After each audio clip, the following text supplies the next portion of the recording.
Chiroyli ko'rinishi, qaddi qomati va eng hit qo'shiqlar bilan mashhur bo'lgan xonanda Shahlo Ahmedova haqida 3 ta fakt.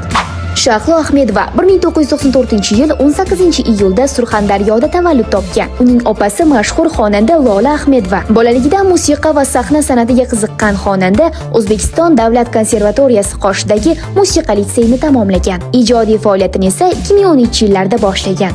Uning mashhur qo'shiqlari Avayla, Yurak, Qani, Dona dona, Ko'nglim senda, Kerakmas, O'g'ri, Sensiz yor kabilardir. Asosan pop va estrada yo'nalishida ijod qilgan xonanda ko'plab konsertlarda, musiqiy shoularda ishtirok etib kelmoqda. Shahlo Ahmedova O'zbekistonning eng mashhur yosh xonandalaridan biri bo'lib, qisqa vaqt ichida mashhur bo'lishi mumkinligini isbotladi. Ammo buning ortida ulkan mehnatlar qildi va o'zidan-da mashhur opasining soyasidan chiqa oldi. Xonandaning muxlislari videoga like bosib, barcha yaqinlaringizga ulashib qo'ying. Bizni kuzatishda davom eting, chunki siz bilmagan eng sara yulduzlar hali oldinda.